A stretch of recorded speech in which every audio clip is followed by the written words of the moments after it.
Hello everyone, welcome to NEET पे जीत series. मैं हूं Aadesh from Learnohub, the free learning platform जहां आप पढ़ सकते हो maths, physics, chemistry, biology absolutely for free only at learnohub.com।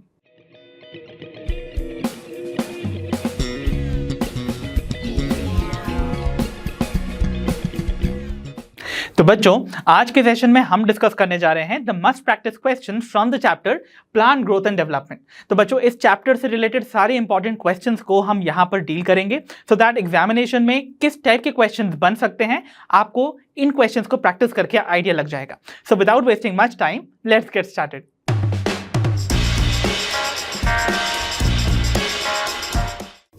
तो चलिए बच्चों, बिगिन करते हैं आज के सेशन को with our very first problem for today that says the unique ability of plants to exhibit growth throughout their life is due to the presence of. तो बच्चों, प्लांट्स की जो यूनिक एबिलिटी होती है ना to grow throughout their life, ये अपनी पूरी उम्र तक बढ़ सकते हैं, वो एबिलिटी को प्रोवाइड करने के लिए इनमें से कौन सा स्ट्रक्चर इंपॉर्टेंट रोल प्ले करता है? So options are option A phytohormones, option B meristems, option C chlorophyll या ऑप्शन डी द लीव्स। तो बच्चों, कौन से हैं वो स्ट्रक्चर्स या फिर पार्ट्स जो कि रिस्पॉन्सिबल है प्लांट की थ्रू आउट लाइफ में ग्रोथ करवाने के लिए? Those word the actively dividing cells at certain locations called the meristems. Hence our correct option would be option B. तो चलिए बच्चों, बढ़ते हैं अपनी प्रॉब्लम नंबर 2 पर। The parameter which can be used to measure the growth of the pollen is. तो बच्चों, pollen की ग्रोथ को मेजर करने के लिए इनमें से कौन से पैरामीटर को हम यूज करते हैं? यू रिमेंबर बच्चों, प्लांट्स की ग्रोथ को मेजर करने के लिए हम वेरियस पैरामीटर्स यूज करते थे। तो हमें फाइंड करना है उस पैरामीटर को जो कि पोलन की ग्रोथ को मेजर करने में आपको हेल्प करेगा। ऑप्शन देखिए, ऑप्शन है हमारा A length, option B volume, option C surface area या option D the number of cells. तो बच्चों, यू रिमेंबर पोलन जब जर्मिनेट करता है तो वो प्रोट्रूड आउट करता है in the form of a tube, और उस ट्यूब को हम क्या बुलाते थे? The pollen tube, right? So let's suppose this is our pollen, okay, and pollen आप जानते हैं उसकी दो वॉल्स होती हैं, इनर इंटाइन और आउटर एक्साइन, जो कि पहली चीज तो डिसकंटिन्यूअस है, कंप्लीटली एक लेयर नहीं बना रही है, और साथ ही साथ ये कुछ ऑर्नामेंटेड भी नजर आती है। Okay, so like this it appears. तो देखिए, ये है आपकी एक्साइन की layer. Okay, so this is your exine, the outer layer or the outer wall of the pollen, और ये अंदर वाली होती है the intine। ओके, और इंटाइन जो है, देखिए कुछ कुछ जगहों पर आप देखेंगे एक्साइन एब्सेंट है ओवर द इंटाइन, और इन स्पेसेस को हम बुलाते हैं द जर्म पोर। ओके, सो जब एक पोलन स्टिग्मा पे लैंड करता है और जर्मिनेट करता है तो वो प्रोट्रूड आउट करता है in the form of the extension of this intine layer. तो ये जो इंटाइन लेयर है ना, ये ऐसे बाहर की तरफ एक्सटेंड करेगी इन the form of a tube, और वो ट्यूब जो है वो कहां से बाहर आएगा? Through these germ pores, right? तो देखिए कैसे ये बाहर आएगा। So something like this will happen initially. See, तो ये आप देख रहे हो पोलन ट्यूब जो है वो ऐसे जर्मिनेट कर गया है in the form of the tube like structure, और ये कहां से निकला? ऑब्वियसली फ्रॉम द जर्म पोर, ठीक है? तो दिस इज योर एक्साइन, जो यहां पर मैंने ऐसे शेड कर दिया है। एंड ये कब जर्मिनेट करता है? When it lands on the stigma, right? तो मैं यहां पर इसको स्टिग्मा को भी आपको ऐसे दिखा देता हूं। तो ये स्टिग्मा और स्टाइल को ऐसे क्रॉस करता हुआ पहुंच जाता है to the ovary to fertilise the egg, right? तो यहां पर आप देख रहे हो ना, जो पोलन का जर्मिनेशन हुआ या फिर पोलन की जो ग्रोथ हुई वो कैसे हो रही है? In the form of this pollen tube, जो कि लेंथ में बढ़ रहा है ना, इसकी लेंथ इंक्रीज कर रही है।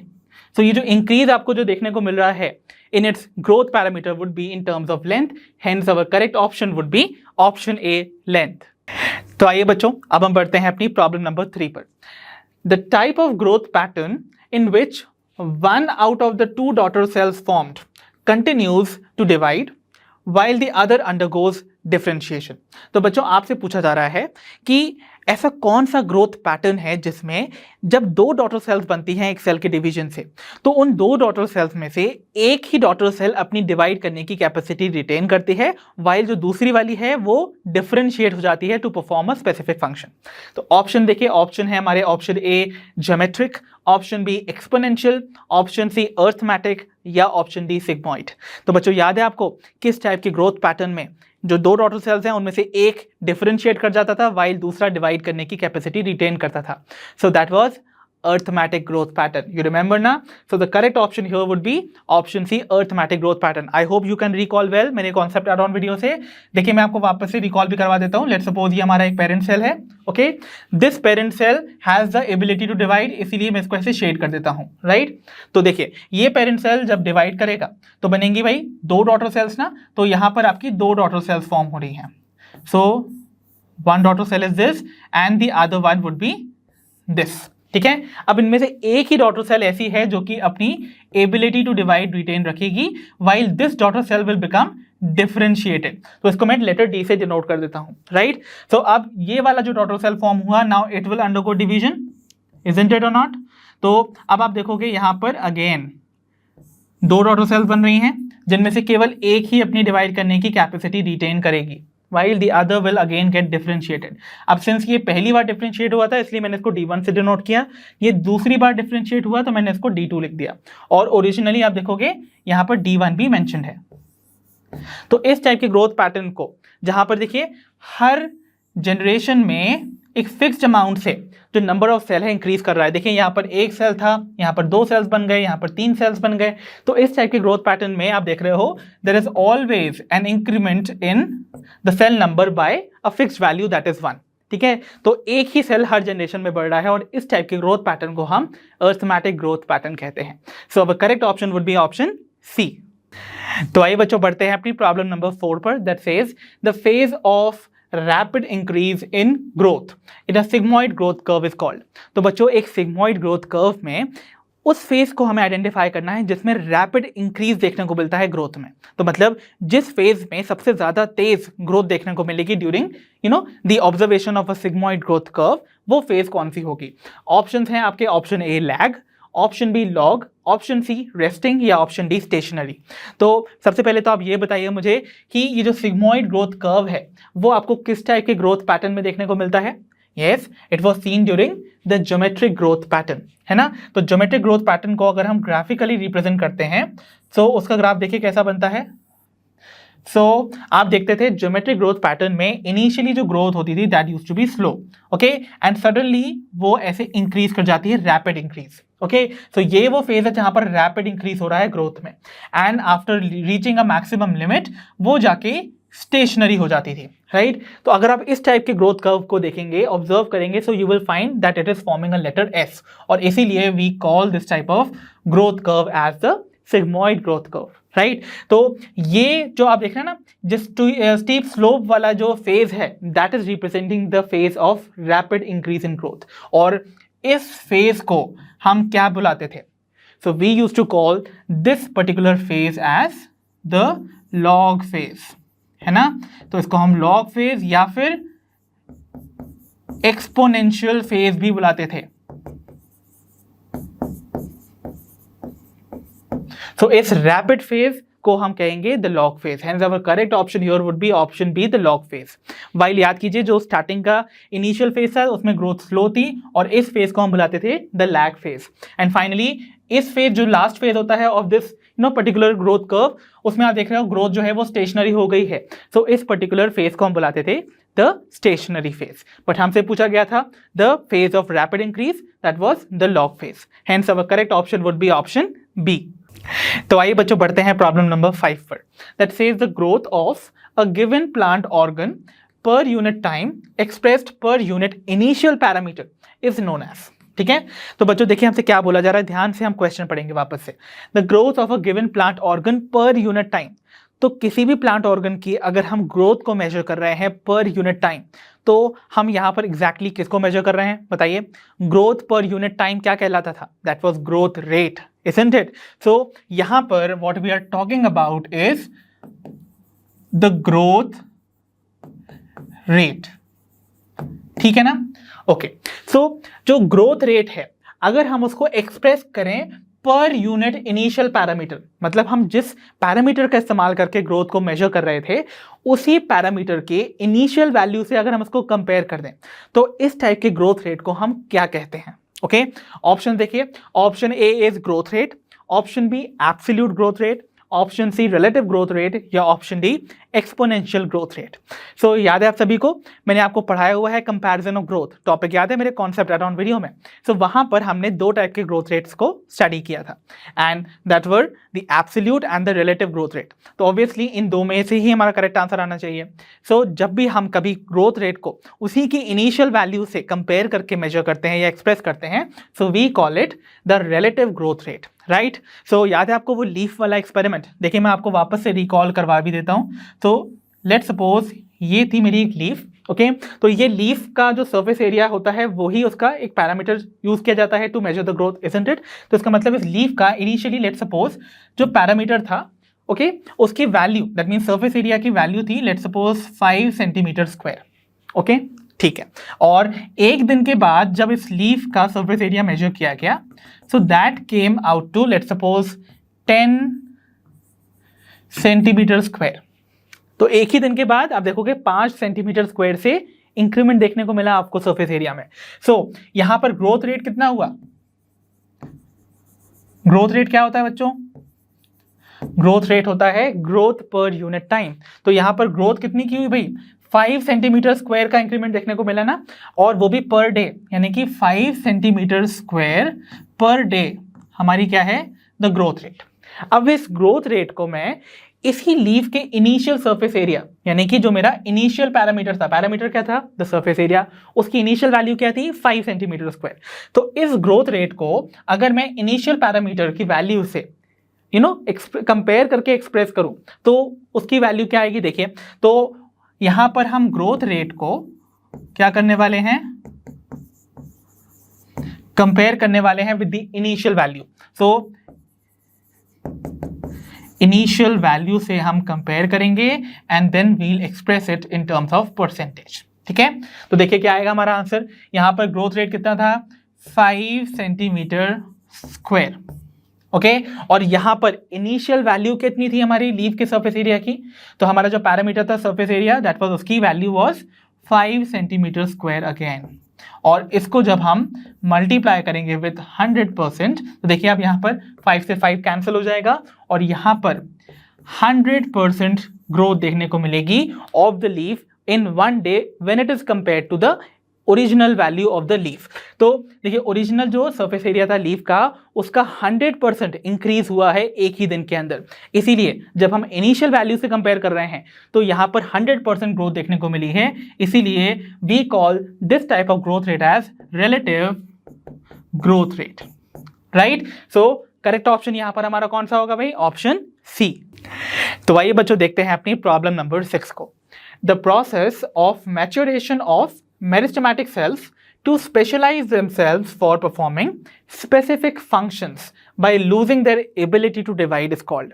तो बच्चों हमें बताना है उस प्रोसेस को हम क्या कहते हैं जिसके थ्रू एक मेरिस्टेमेटिक सेल मैच्योरेशन अंडरगो कर रहा है, मतलब वो मैच्योर हो रहा है। और मैच्योर कैसे हो रहा है? By losing its ability to divide, ठीक है। तो मतलब अपनी डिवाइड करने की क्षमता को वो खो देता है, ओके, और तब वो मैच्योरिटी की तरफ जाता है। और जिस दौरान वो मैच्योरिटी गेन कर रहा होता है वो अपने आप को स्पेशलाइज कर लेता है to perform a specific function. किसी भी स्पेशलाइज्ड फंक्शन को परफॉर्म करने के लिए वो अपने अंदर कुछ चेंजेस ले आता है। सो इस प्रोसेस को हम क्या कहते हैं? ऑप्शन है हमारे, option A regeneration, option B dedifferentiation, option C redifferentiation या ऑप्शन डी डिफरेंशिएशन। तो बच्चों द प्रोसेस ऑफ स्पेशलाइजेशन क्या कहलाती थी? वो that was called differentiation. Hence our correct option here should be option D, differentiation. तो आइए बच्चों डिस्कस करते हैं अपनी प्रॉब्लम नंबर 7 को, that says which among the following changes would you observe in a cell undergoing differentiation to form a tracheary element. तो भाई एक पर्टिकुलर सेल जो कि डिफरेंशिएशन अंडरगो कर रहा है ताकि वो फॉर्म कर सके tracheary element, let's say xylem vessel form कर रहा है वो। अब इस ट्रांसफॉर्मेशन में या फिर इस डिफरेंशिएशन की प्रोसेस में आपको इनमें से कौन सा चेंज ऑब्जर्व करने को मिलेगा? ऑप्शन है हमारे, option A develop a thin cell wall, option B gain more protoplasm, option C development of lignocellulosic secondary cell wall, या option D undergo shortening in the length. तो बच्चों लेट्स इमेजिन दिस कंडीशन। याद कीजिए मैंने मेरे concept around video में इसको पढ़ाया हुआ है, याद है आप सभी को? तो देखिए ये वो लेट्स सपोज सेल है जो कि डिफरेंशिएट करने वाला है to form this tracheary element, ठीक है। तो ये है वो सेल एंड इसको बनना क्या है वो मैं आपको यहां पर बना के दिखा देता हूं। लेट्स सपोज मुझे वेसल फॉर्म करनी है, तो वेसल तो आप जानते हैं ना, लॉन्ग ट्यूब्यूलर स्ट्रक्चर होते हैं, समथिंग लाइक दिस, और इनकी जो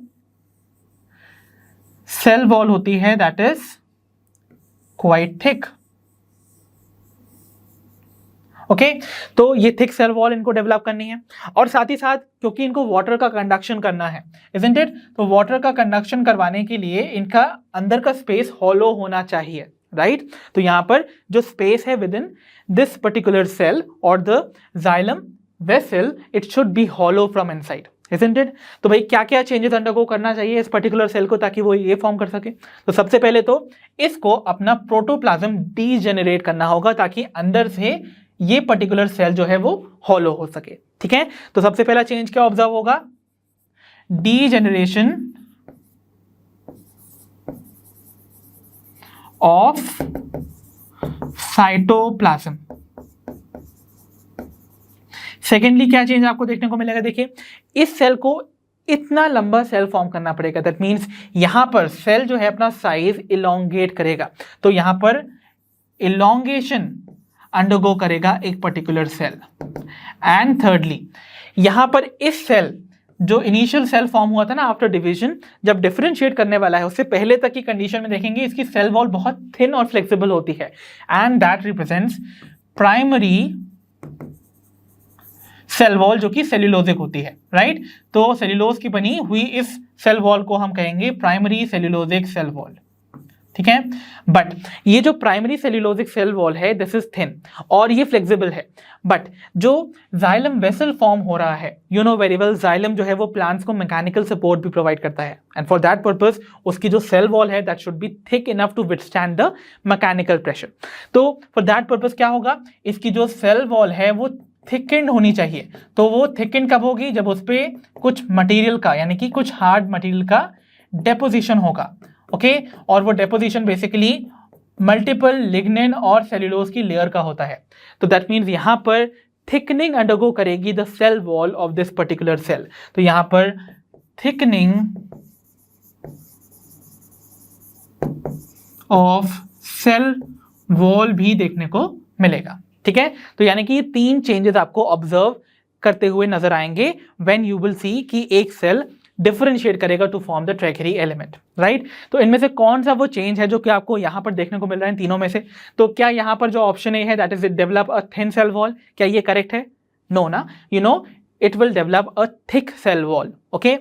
सेकेंडली बोला जा रहा है गेन मोर प्रोटोप्लाज्म, क्या ये पर्टिकुलर सेल जो कि डिफरेंशिएट कर रहा है into vessel will it gain more protoplasm? No, in fact ये अपना प्रोटोप्लाज्म या साइटोप्लाज्म डीजेनरेट कर रहा है। तो इसका मतलब ये वाला ऑप्शन भी हो गया wrong.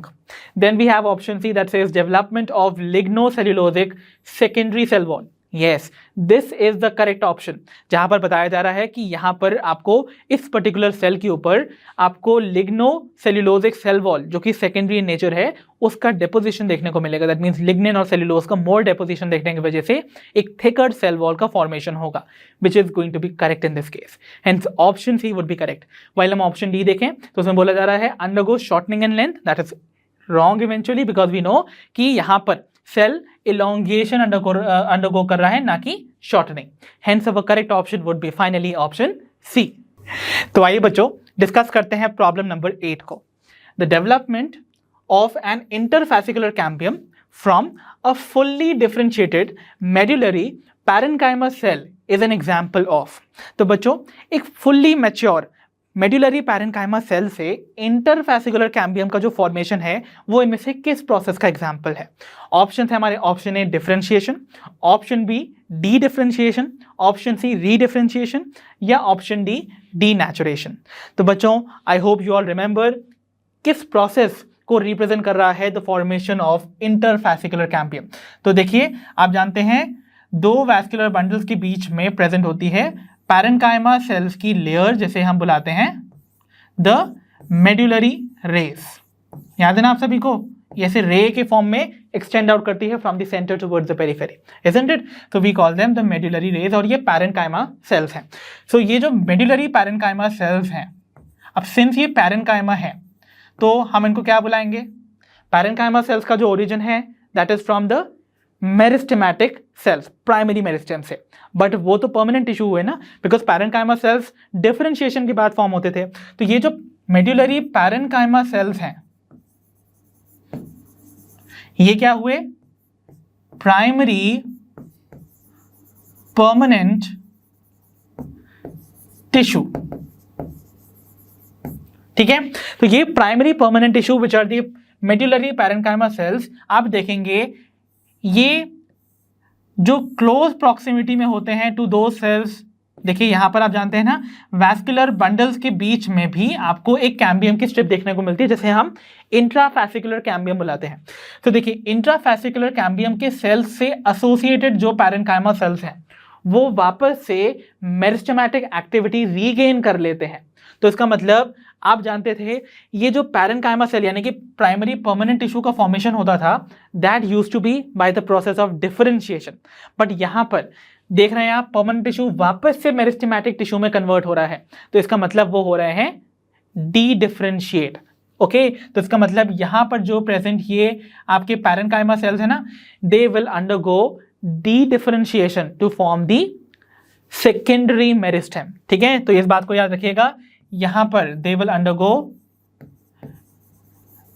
D differentiation to form the secondary meristem, जिसको हम यहां क्या बुला रहे थे? We are calling it interfascicular cambium. This is your secondary meristem. Okay, और ये लेटर ऑन फॉर्म होती है in the life. Okay, that is why it is secondary.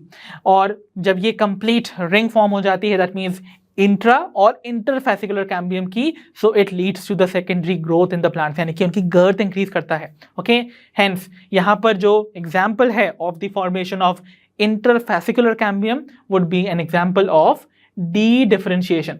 Hence our correct option would be option B. तो चलिए बच्चों discuss करते हैं problem number 9 को। That says which among the following examples represents रीडिफरेंशिएशन। तो बच्चों दिए हुए एग्जांपल्स में से कौन सा पर्टिकुलर एग्जांपल रीडिफरेंशिएशन की प्रोसेस को रिप्रेजेंट कर रहा है? ऑप्शन देखिए, ऑप्शन है हमारा पहला फॉर्मेशन ऑफ प्राइमरी जाइलम। अब बच्चों आप जानते हो प्राइमरी जाइलम नाम ही बता रहा है, प्राइमरी वर्ड का मतलब है कि ये फर्स्ट फॉर्म हुआ है प्लांट की लाइफ में, एंड जाइलम आप जानते हो ये कॉम्प्लेक्स परमानेंट इशू है। इसका मतलब ये एक परमानेंट इशू है और प्राइमरी वर्ड ऑलरेडी यहाँ पर प्लेस्ड है, दैट मीन्स ये एक प्राइमरी परमानेंट इशू है। और प्राइमरी परमानेंट इशू कैसे फॉर्म होता है? Bye the process of differentiation. तो कौन से वो सेल्स हैं जो कि डिफरेंशिएट करेंगे to form the primary permanent tissue? That was the primary meristem. याद है ना? तो चलिए एक सिंपल सा स्कीमेटिक रिप्रेजेंटेशन मैं आपको बता देता हूं जिसके थ्रू आप ये वेरियस टाइप की processes that is of differentiation, रीडिफरेंशिएशन and D differentiation को रिकॉल कर सकते हैं। तो देखिए आपको हमेशा याद रखना है जब भी आपके पास प्राइमरी मेरिस्टेम होगा, okay, that is primary meristematic cell, तो वो हमेशा अंडरगो करेगा differentiation. Okay, so that is going to always undergo differentiation, और differentiation करने के बाद it will form the primary permanent tissue. ठीक है, ओके। अब ये जो प्राइमरी परमानेंट टिश्यू है जो एक बार फॉर्म हो जाते हैं they usually do not regain their capacity to divide. ठीक है, तो ये अपनी डिवाइड करने की कैपेसिटी मेजॉरिटी ऑफ केसेस में रीगेन नहीं करते हैं, but sometimes under special conditions ये रीगेन कर सकते हैं अपनी ability to divide. Okay, so in that case वो वापस से मेरिस्टेमेटिक सेल्स में कन्वर्ट होंगे। दैट मीन्स रिवर्स रिएक्शन होने वाली है ना, डिफरेंशिएशन का उल्टा। दैट मीन्स यहां पर जो प्रोसेस होगी that is going to be called dedifferentiation, and इस बार जो मेरिस्टेम फॉर्म होगा from the primary permanent tissue वो प्राइमरी मेरिस्टेम नहीं होगा बल्कि सेकेंडरी मेरिस्टेम होगा। तो याद रखिएगा जो प्राइमरी परमानेंट टिश्यू है वो अंडरगो कर सकता है द रिवर्स रिएक्शन, जैसे हम बुलाते हैं D differentiation. Okay, D differentiation undergo करने के बाद वो फॉर्म करेगा the secondary meristematic cells. Fine, okay. और जो सेकेंडरी मेरिस्टेमेटिक सेल्स हैं वो वापस से फॉरवर्ड रिएक्शन कैरी आउट करा सकता है, दैट मीन्स मेरिस्टेम से वापस से परमानेंट टिश्यू का फॉर्मेशन। तो सेकेंडरी मेरिस्टेम वापस से डिफरेंशिएशन अंडरगो कर रहा है, दैट मीन्स ये प्रोसेस इस बार सेकेंड टाइम हो रही है ना फ्रॉम अ मेरिस्टेमेटिक सेल, इसीलिए वी कॉल दिस एज री-डिफरेंशिएशन। और सेकेंडरी मेरिस्टेम री-डिफरेंशिएशन के बाद फॉर्म करता है सेकेंडरी परमानेंट टिश्यू। तो री-डिफरेंशिएशन की प्रोसेस का एग्जांपल हमें फाइंड करना है इन दिस पर्टिकुलर क्वेश्चन, तो दैट मीन्स हमें फाइंड करना होगा हमारे प्रोडक्ट को which should be a secondary permanent tissue. ठीक है, तो देखते हैं कौन सा है वो सेकेंडरी परमानेंट टिश्यू। सो भाई प्राइमरी जाइलम तो एक प्राइमरी परमानेंट टिश्यू था, तो वो तो डिफरेंशिएशन की प्रोसेस से फॉर्म हुआ होगा, इसका मतलब ये ऑप्शन तो रॉन्ग हो गया।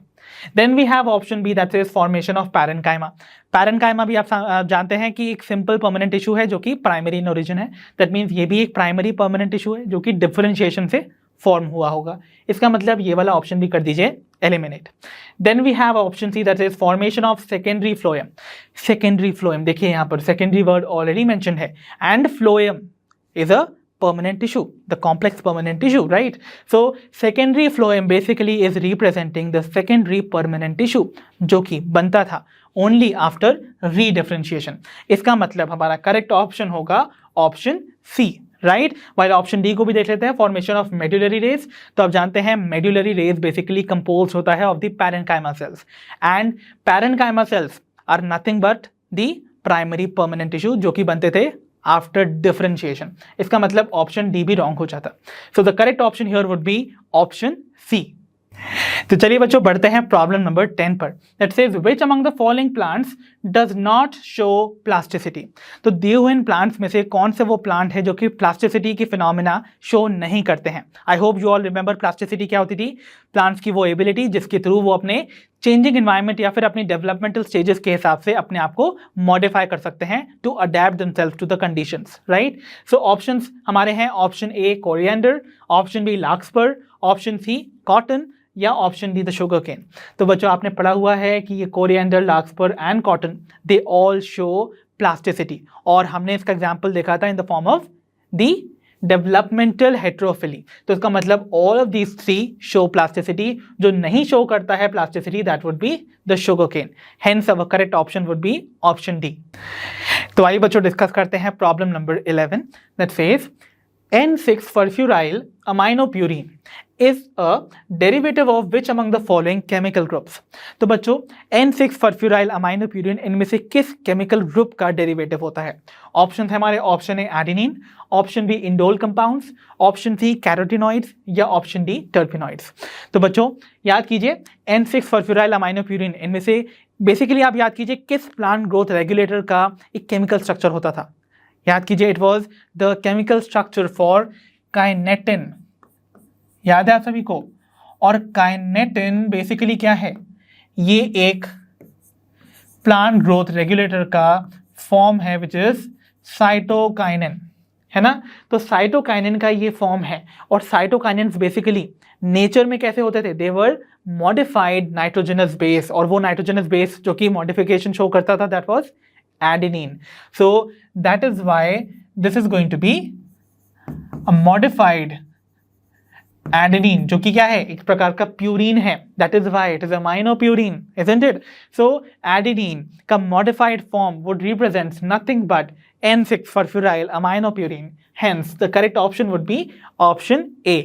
तो आइए बच्चों डिस्कस करते हैं प्रॉब्लम नंबर 12 को that says plant shoots show phototropism due to the activity of.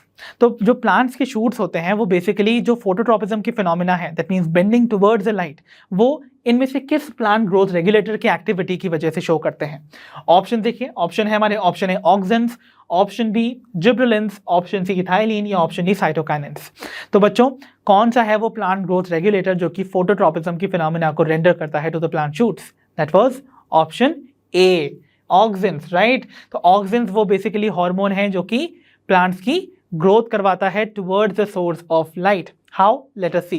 तो देखिए आप जानते हैं ना ऑक्सिन का सिंथेसिस प्लांट के अंदर कहाँ होता है, इन द शूट टिप, ठीक है। तो let suppose this is the shoot tip, fine, okay. And you no अगर मैंने लेट सपोज इस पर्टिकुलर शूट टिप को एक तरफ से सनलाइट से एक्सपोज किया, that means the sunlight is coming only from this direction, ठीक है। तो आप देखेंगे जो प्लांट का पोर्शन है उसका ये वाला साइड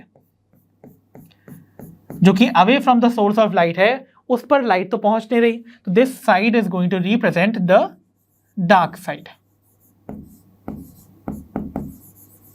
और ये वाला जो साइड है जहां पर डायरेक्ट सनलाइट फॉल कर रही है, this is representing the illuminated side. ठीक है, तो देखिए ऑक्सीजन कहां सिंथेसाइज होगा, इस शूट की टिप पर, और ऑक्सीजन का जो मूवमेंट होता है वो होता है towards the darker side. Okay, तो मतलब जो इल्यूमिनेटेड साइड है वहां पर आप देखेंगे जो ऑक्सीजन है उसका मूवमेंट नहीं देखने को मिलेगा। तो इसका मतलब यहां पर जो ऑक्सीजन है वो डार्कर साइड की तरफ ऐसे नीचे की तरफ मूव करने वाला है। ठीक है, तो वो जब यहां एक डार्कर साइड की तरफ ही एक्यूमुलेट होता रहेगा तो वहीं पर अपनी एक्टिविटी शो करेगा। और ऑक्सीजन की मेजर एक्टिविटी क्या है, सेल का डिवीजन एंड इलोंगेशन करवाना। तो दैट मीन्स यहां वाले जो सेल्स होंगे डार्कर साइड वाले cells, they will undergo elongation. और इलोंगेशन होने की वजह से तब देखिए ना, एक तरफ की अगर इलोंगेशन होगी और दूसरी तरफ की इलोंगेशन नहीं होगी सेल्स की, तो ऑब्वियसली प्लांट बेंडिंग शो कर देगा, कर्वेचर शो कर देगा, इजंट इट। तो फाइनली आपको जो देखने को मिलेगा that would be something like this.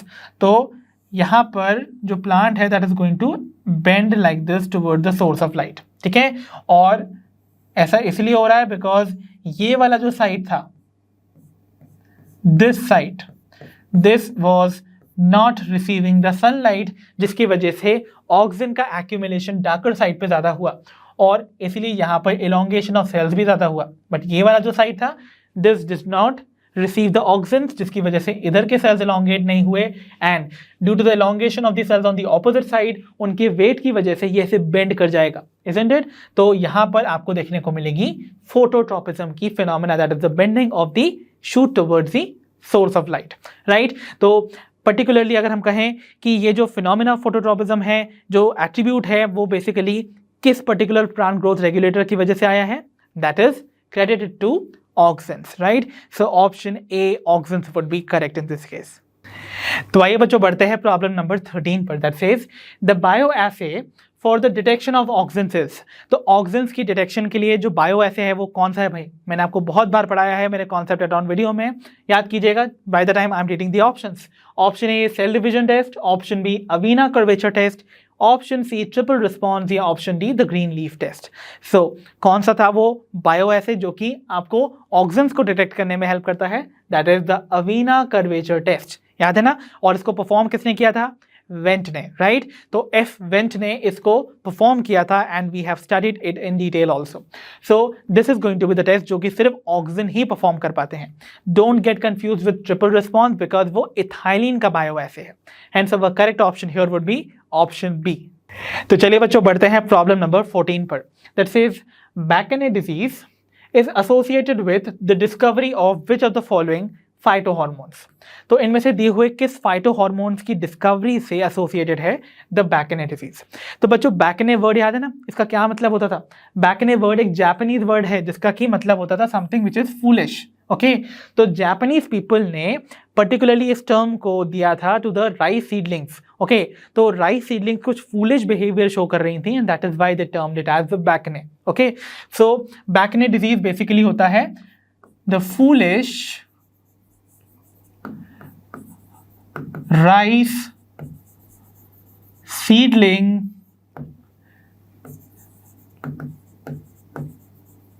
Disease, isn't it. तो ये जो फूलिश राइस सीडलिंग डिजीज है ये देखी गई थी इन जापान, जहां पर राइस की जो सीडलिंग्स होती थी वो कुछ फूलिश बिहेवियर शो कर रही थी। क्या था वो फूलिश बिहेवियर, दैट वाज ये जो सीडलिंग्स होती थी ना राइस की, ये एक्सेसिवली टॉल हो जाती थी और साथ ही साथ येलो हो जाती थी।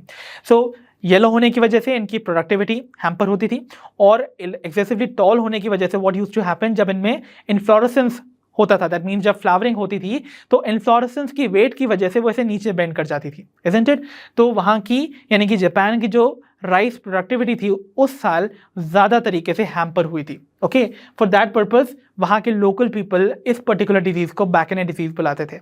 ठीक है, तो इस particular behaviour that is rice seedlings के इस फूलिश बिहेवियर के पीछे इनमें से किस फाइटोहॉर्मोन का हाथ था, और वो बेसिकली उस फाइटोहॉर्मोन की डिस्कवरी भी साबित हुआ। सो ऑप्शन है हमारे, option A cytokinins, option B auxins, option C ethylene या ऑप्शन डी जिब्रेलिन्स। तो बच्चों आपको पता है एक्सेसिवली स्टेम का एलोंगेशन कॉज करवाने वाला जो हार्मोन है that is gibberellins, and that is why the correct option here would be option D, gibberellins, which was associated with the back and disease, right?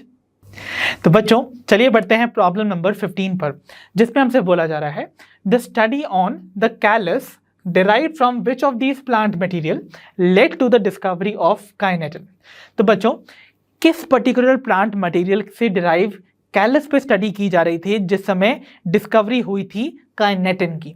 Option है हमारे option A tomato, option B rice, option C xanthium या option D tobacco.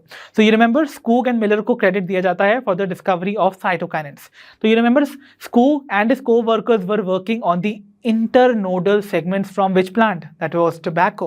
So tobacco is going to be the one जिसकी internodal segment को इस्तेमाल किया गया था as an explant और उससे कैलस डेवलप किया गया था, एंड उस पे एक्सपेरिमेंट यानी कि टिश्यू कल्चर टेक्निक परफॉर्म करते में डिस्कवरी हुई थी ऑफ द काइनेटिन और the cytokinin. Hence the correct option would be option D tobacco. तो चलिए बच्चों बढ़ते हैं प्रॉब्लम नंबर 16 पर। The scientist who confirmed the release of a volatile substance that hastens the ripening of unripened fruits was। तो बच्चों कौन से थे वो साइंटिस्ट जिन्होंने इस बात को कंफर्म किया था कि एक वोलेटाइल सब्सटेंस रिस्पॉन्सिबल है जो कि क्या करता है, अनराइपेंड फ्रूट्स की राइपनिंग को हेस्टन कर देता है या फिर फास्ट कर देता है। ओके, तो ऑप्शन है हमारे, option A Kurosawa, option B Cousins, option C Skoog या ऑप्शन डी वेंट। तो आप जानते हैं बच्चों कौन सा वो पर्टिकुलर प्लांट ग्रोथ रेगुलेटर है जो कि क्या करवाता है, फ्रूट की राइपनिंग को फास्टन करवाता है। तो that particular plant growth regulator was ethylene, जो कि गैसियस प्लांट ग्रोथ रेगुलेटर है, इजंट इट, और वो एक वोलेटाइल सब्सटेंस है। तो डिस्कवरी कैसे हुई थी आप जानते हैं इथाइलिन की, जब कुछ राइपेंड ऑरेंजेस के साथ अनराइपेंड बनानास को प्लेस किया गया तो देखा गया कि वो जो अनराइपेंड बनाना से वो राइपेंड हो गए, इजंट इट। तो मतलब ऑरेंजेस जो कि राइपेंड थे वो कुछ ऐसा वोलेटाइल सब्सटेंस रिलीज कर रहे थे जो कि उन अनराइपेंड बनानास को राइप करने में हेल्प कर रहे थे, isn't it, and that volatile substance was found to be ethylene. और इस डिस्कवरी का क्रेडिट जाता है to H. Cousins, right, hence the correct option would be option B Cousins. तो आइए बच्चों देखते हैं प्रॉब्लम नंबर 17 को, that says auxins promote flowering in. तो बच्चों ऑक्सिन्स इनमें से दी हुई किस प्लांट में फ्लावरिंग को प्रमोट करता है? ऑप्शन है हमारे, option A cabbage, option B apple, option C pineapple या option D mango. So I hope you all remember the physiological roles of auxin, जिसमें मैंने आपको बताया था कि ऑक्सिन्स पाइनएप्पल्स में फ्लावरिंग को इंड्यूस करवाता है, hence our correct option would be option C pineapples. तो चलिए बच्चों बढ़ते हैं प्रॉब्लम नंबर 18 पर, that says which among the following phytohormones is known to promote the growth of lateral buds. तो बच्चों दिए हुए इन फाइटोहार्मोन्स में से कौन सा वो फाइटोहार्मोन है जो कि लेटरल बड्स की ग्रोथ को प्रमोट करवाता है? ऑप्शन देखिए, ऑप्शन है हमारे cytokinins, option B auxins, option C ethylene या ऑप्शन डी एब्सिसिक एसिड। तो बच्चों आप जानते हैं यहाँ पर बात हो रही है प्रमोशन ऑफ ग्रोथ की, यानी कि ग्रोथ प्रमोट हो रही है, भले ही लेटरल बड की ग्रोथ हो, बट यहाँ पर ग्रोथ प्रमोट अगर हो रही है तो that the phytohormone must be a plant growth promoter, not an inhibitor. इसका मतलब इथाइलिन और एब्सिसिक एसिड तो यहीं पर एलिमिनेट हो जाएंगे इन दी ऑप्शंस, ठीक है। Now we are left with cytokinins and auxins. तो फाइंड करना है भाई कौन सा वो फाइटोहार्मोन है जो कि लेटरल बड्स की ग्रोथ को प्रमोट करवाएगा। तो बच्चों आप जानते हैं ना, दो टाइप की बड्स आपको देखने को मिलेगी प्लांट के शूट में। देखिए टिप पर प्रेजेंट जो बड होती है that is going to be called the apical bud. तो यहां पर ये जो बड प्रेजेंट है that is going to be the apical bud, या फिर बिल्कुल टर्मिनल एंड पे प्रेजेंट है, we even call it the terminal bud, isn't it? And यहां नीचे की तरफ जितनी भी लीव्स प्रेजेंट होंगी उन लीव्स के एक्सिल में आपको एक और बड देखने को मिलेंगी which are called the axillary bud और सिंपली द लेटरल बड्स। तो ये है आपकी द लेटरल बड। तो इन लेटरल बड्स की ग्रोथ को कौन सा पर्टिकुलर फाइटोहार्मोन प्रमोट करवाता है? देखिए बात की जाए अगर ऑक्सिन्स की,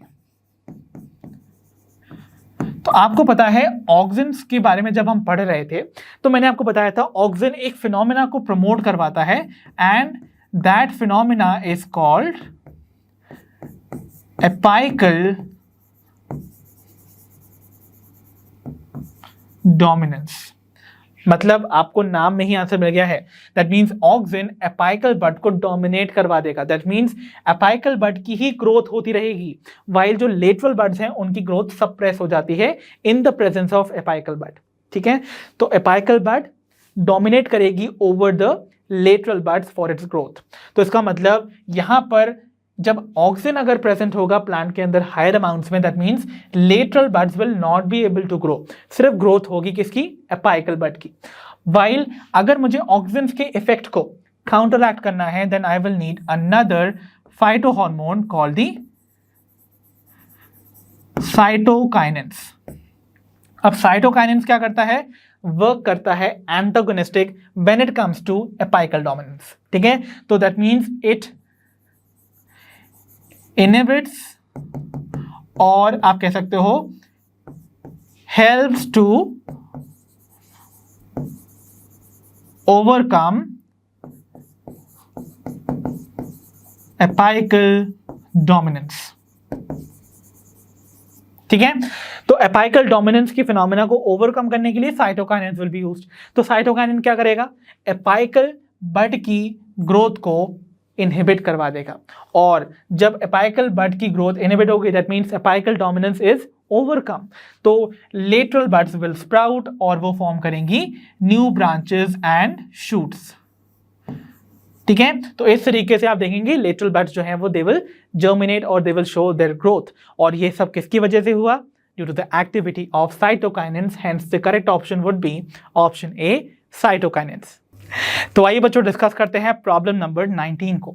that says the internodal elongation in plants showing rosette habit just before flowering is called. तो बच्चों उन प्लांट्स में जो कि रोजेट हैबिट शो करते हैं, तो उनकी फ्लावरिंग से पहले जो इंटरनोडल इलोंगेशन देखी जाती है उसको हम क्या बुलाते हैं। ऑप्शन थे हमारे, option A malting, option B bolting, option C flower set, या ऑप्शन डी फ्रूट सेट। तो that's a very easy one, right. आप जानते हैं उस पर्टिकुलर प्रोसेस को हम बुलाते हैं बोल्टिंग, और इस पर्टिकुलर इंटरनोडल इलोंगेशन को कैरी आउट कौन करवाता है, द जिब्रेलिन्स, राइट। तो एग्जाम्पल बता सकते हैं आप कुछ ऐसे प्लांट्स के जो कि रोजेट हैबिट शो करते थे, those were cabbage, sugar beet and carrot, right. So bolting would be our correct option. तो चलिए बच्चों बढ़ते हैं प्रॉब्लम नंबर 20 पर। That says the natural site of the synthesis of cytokinins. तो बच्चों साइटोकाइनेंस के सिंथेसिस का नेचुरल साइट क्या है, मतलब साइटोकाइनेंस प्लांट्स के अंदर नेचुरली किस जगह पर फॉर्म्ड होते हैं। ऑप्शन देखिए, ऑप्शन है option A young fruits, option B mature leaves, option C senescent fruits, या ऑप्शन डी राइपेंड फ्रूट्स। तो बच्चों चाहे बात की जाए मैच्योर लीव्स की, सेनेस्ट फ्रूट्स की, या राइपेंड फ्रूट्स की, all these are the sites जहां पर एक्चुअली में सेनेसेंस हो रही है या फिर एजिंग हो रही है, और एजिंग प्लांट पार्ट्स में आपको फॉर्मेशन नजर आता है of ethylene, not cytokinins. Cytokinins basically उन जगह पर फॉर्म होते हैं जहां पर एक्टिव सेल डिवीजन हो रही है, चाहे वो रूट टिप हो, शूट टिप हो, या फिर यंग फ्रूट्स क्यों ना हो। तो यहां पर young fruits are going to be the one जहां पर सेल डिवीजन हो रही होगी to increase their size, right. इसका मतलब हमारा करेक्ट ऑप्शन होगा ऑप्शन ए, यंग फ्रूट्स। तो चलिए बच्चों बढ़ते हैं प्रॉब्लम नंबर 21 पर। That says match the items given in column 1 with column 2 and choose the correct answer. तो बच्चों आपको यहाँ पर दो कॉलम दे रखे हैं, कॉलम 1 एंड कॉलम 2, और अगर आप ध्यान से देखें तो कॉलम 1 में आपको सारे प्लांट ग्रोथ रेगुलेटर्स के नाम दे रखे हैं, और कॉलम 2 में उनके फंक्शंस। तो बेसिकली आपको कॉलम 1 में दिए हुए हार्मोन को उनके करेक्ट फंक्शन से मैच करवाना है और फाइंड करना है करेक्ट ऑप्शन को from these options given below. ठीक है, तो चलिए देखते हैं हमारा पहला plant growth regulator, that is auxins. तो ऑक्सिन्स इनमें से कौन सा फंक्शन परफॉर्म करता है, तो यू नो वेरी वेल बच्चों, ऑक्सिन प्रमोट करता है एपाइकल डोमिनेंस को। तो इसका मतलब first from column 1 is going to match with the D in column 2। तो फर्स्ट डी से कहां मैच हो रहा है, देखिए बी और सी में। इसका मतलब option A and option D हो गया यहीं पर एलिमिनेट, फाइन, ठीक है। Then we have cytokinins. तो बात की जाए साइटोकाइनेंस की, तो साइटोकाइनेन इनमें से कौन सा फंक्शन परफॉर्म करेगा, yes, it was helpful in overcoming apical dominance. हम पहले भी देख चुके हैं ना। तो साइटोकाइनेंस यहाँ पर ओवरकम करने में हेल्प करेंगे एपाइकल डोमिनेंस को। इट मींस यहाँ पर सेकंड शुड मैच विद ए। तो देखिए सेकंड ए से कहाँ मैच हो रहा है, in option C itself. That means option B भी गलत है। Hence our correct option would be option C. While हम remaining options को भी यहाँ पर मैच कर लेते हैं. देखिए एब्सिसिक एसिड, एब्सिसिक एसिड क्या करता है भाई? एब्सिसिक एसिड प्रमोट करता है सीड डॉर्मेंसी को. याद है, इसको हम डॉर्मिन भी बुलाते थे. एब्सिसिक एसिड का दूसरा नाम डॉर्मिन भी है. तो वो डॉर्मेंसी को प्रमोट करवाता है, हेंस कॉल्ड डॉर्मिन. तो इसका मतलब third is going to match with B, जो कि करेक्टली यहाँ पर मेंशन्ड है. Isn't it? Then we are left with gibberellins. Gibberellins क्या करता है? ब्रेक कर देता है सीड की डॉर्मेंसी को, है ना. एंटागोनिस्टिक फंक्शन है जिब्रेलिन्स का और एब्सिसिक एसिड का. तो ऑब्वियसली जिब्रेलिन सीड डॉर्मेंसी को ब्रेक करेगा. That means fourth is matching with C, which is going to be correct in this case. Hence our correct option would be option C. तो चलिए बच्चों बढ़ते हैं अपनी प्रॉब्लम नंबर 22 पर. That says the site of perception of light और dark period is. तो light और डार्क पीरियड को परसीव करने वाला कौन सा प्लांट पार्ट आपको देखने को मिलता है? That means we are talking about the site of perception of photoperiod. तो ऑप्शन देखिए, ऑप्शन है हमारे shoot apex, option B apical bud, option C pulvinus या option D the leaf.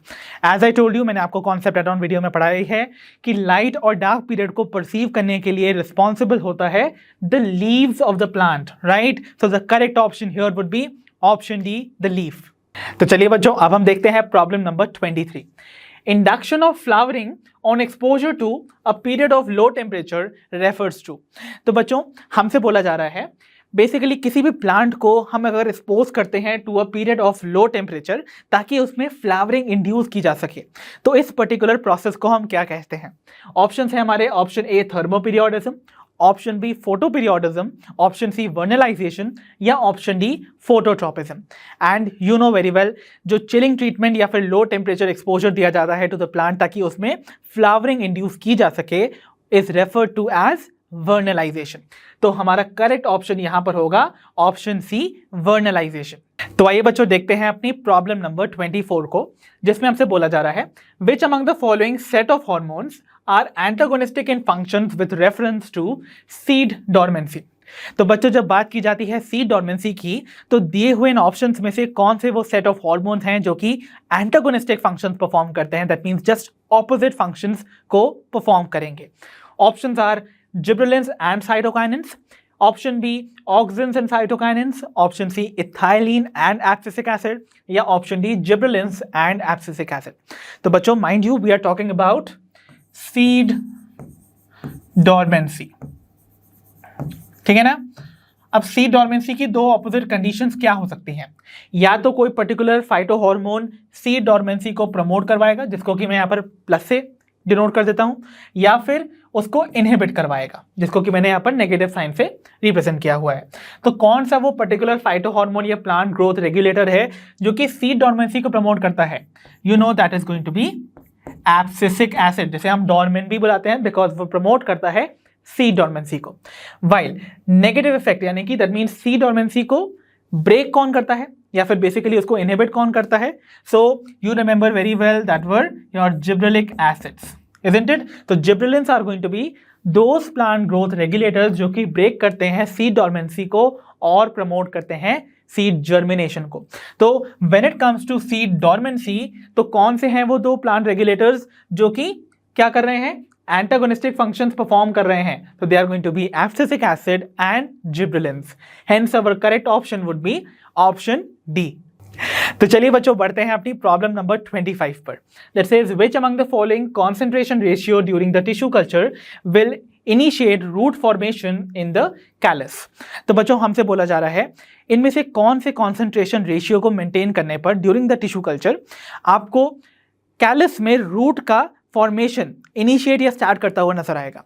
Option है हमारे, option A auxin to cytokinin ratio less than 1. देखिए यहाँ पर हमेशा ऑक्सिन और साइटोकाइनिन का ही रोल देखने को मिलेगा बिकॉज यू नो ऑक्सिन और साइटोकाइनिन का कॉम्प्लीमेंट्री रोल होता है when it comes to organogenesis, मतलब formation of the organ systems in the callus. ठीक है, तो कैलस में अगर मुझे रूट सिस्टम बनाना है या फिर शूट सिस्टम बनाना है तो ऑक्सिन और साइटोकाइनिन कॉम्प्लीमेंटरीली एक्ट करेंगे. फाइन, और इनका रिलेटिव कॉन्सेंट्रेशन डिटर्मिन करेगा कि कौन सा सिस्टम फॉर्म होगा. ओके, तो देखिए ऑक्सिन और साइटोकाइनिन का रेशियो या तो लेस देन 1 हो या ग्रेटर देन 1 होगा या इक्वल टू 1 होगा या फिर ग्रेटर देन, दैट मीन्स यहाँ पर देखिए साइटोकाइनिन टू ऑक्सिन का रेशियो ग्रेटर देन 1 है. ओके, सो आइए समझने की कोशिश करते हैं. याद है मैंने आपको पढ़ाया था कि अगर ऑक्सिन का कॉन्सेंट्रेशन न्यूट्रिएंट मीडियम में साइटोकाइनिन से ज्यादा होगा, okay, and you know very well auxin को हम लोग रूट इनिशिएटिंग हार्मोन भी बुलाते हैं, ठीक है ना। तो रूट इनिशिएटिंग हार्मोन अगर ज्यादा कॉन्सेंट्रेशन में प्रेजेंट है, दैट मीन्स ऑब्वियसली यहां पर रूट फॉर्मेशन ही होगा, isn't it or not, right? And ये कंडीशन में मैंने आपको बताई थी अगर ऑक्सिन का रेशियो लेस देन साइटोकाइनिन होगा तो क्या होगा, तो यहां पर आपको फॉर्म होता हुआ नजर आएगा द शूट, तो यहां पर शूट फॉर्मेशन होगा। एंड लास्टली अगर ऑक्सिन इज टू साइटोकाइनिन का रेशियो इक्वल है, फाइन, देन यहां पर सिंपली सेल डिवीजन होगी टू फॉर्म कैलस, ठीक है, ओके। तो हमको इस कंडीशन को चेक करना है from these options given below. अब now we know very well कि ऑक्सिन का कॉन्सेंट्रेशन अगर ग्रेटर देन साइटोकाइनिन है तो फॉर्मेशन होता है किसका, रूट का।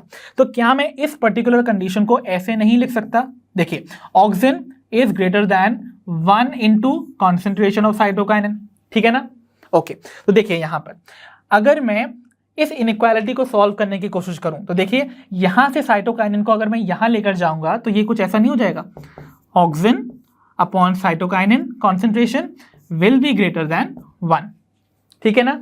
और ऑक्सिन इज टू साइटोकाइनिन को हम ऐसे भी तो लिख सकते हैं, दैट मीन्स ये रेशियो ही तो हुआ, that means it is greater than 1। तो यहां पर जब ऑक्सिन इज टू साइटोकाइनिन का रेशियो ग्रेटर देन 1 आता है, दैट मीन्स फॉर्मेशन होगा रूट्स का। दैट मीन्स यहां पर कौन सी सिचुएशन आपको करेक्टली डिटर्मिन की जा रही है जो कि आपको बताएगी कि रूट का इनिशिएशन हो जाएगा यहां पर, that is going to be option B, जहां पर ऑक्सिन इज टू साइटोकाइनिन का रेशियो मोर देन 1 है। And now if you are confused in option D, तो देखिए यहां पर साइटोकाइनिन इज टू ऑक्सिन का रेशियो 1 से ज्यादा बताया गया है। तो देखिए यहां पर ऑपोजिट कंडीशन देख लीजिए इसी पर्टिकुलर वन में। तो देखिए अगर मैं ऑक्सिन को यहां नीचे ले आऊं, ठीक है, दैट मीन्स अगर मैंने ऑपोजिट कंडीशन मेंटेन की है, देखिए मैं इसको ऐसे भी लिख सकता था ना, 1 is to 1 into auxin is greater than cytokinin. और अगर मैं इसको मेंटेन करने की कोशिश करता तो क्या होना चाहिए था, कुछ इस तरीके से, है ना, ऑक्सिन यहां जाके डिवाइड हो जाता, तो साइटोकाइनिन इज टू ऑक्सिन का ratio should have been lesser than 1, है ना। तो इस रेशियो को लेस देन 1 आना चाहिए था, बट यहां पर बोला जा रहा है कि ये रेशियो जो है इट इज ग्रेटर देन 1, इसका मतलब ये ऑप्शन रॉन्ग हो जाता, ठीक है ना। Hence our correct option would be option B. तो आइए बच्चों बढ़ते हैं अपनी प्रॉब्लम नंबर 26 पर, that says a chromoprotein that controls the activities related to light is called. तो बच्चों एक क्रोमोप्रोटीन बेसिकली पिगमेंट जो कि एक फोटो रिसेप्टर की तरह एक्ट करता है और लाइट से रिलेटेड जितनी भी एक्टिविटीज है उनको कंट्रोल करता है, इनमें से कौन सा ऑप्शन वो पर्टिकुलर क्रोमोप्रोटीन होगा।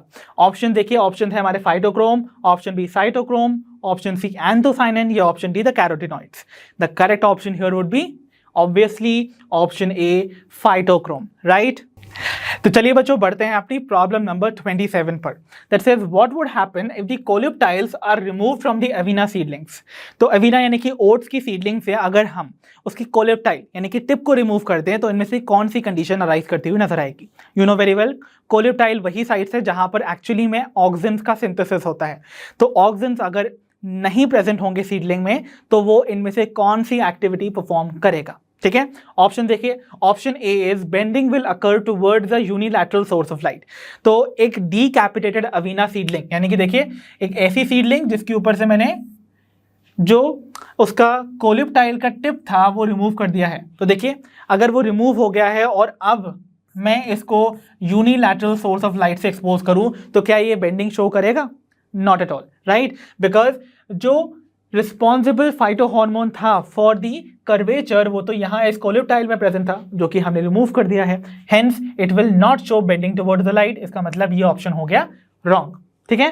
Then we have option B that says no bending will take place. Yes, यहाँ पर कोई बेंडिंग अकर नहीं करने वाली है, hence our option B would be correct because you know coleoptile decapitated है, it is lacking auxin, hence it will not show any bending. Option सी और D भी देख लेते हैं। Seedling will show extensive longitudinal growth, not at all. Growth करवाने के लिए you know very well oxygen required है, जो कि रिमूव हो गया है बिकॉज हमने कोलिप्टाइलिटी भी रिमूव कर दिया। And seedling will show extensive branching, that is also wrong in this case. तो हमारा correct option finally would be option B. तो चलिए बच्चों डिस्कस करते हैं अपनी प्रॉब्लम नंबर 28 को, that says which of the following physiological effect of ethylene is not observed during triple response.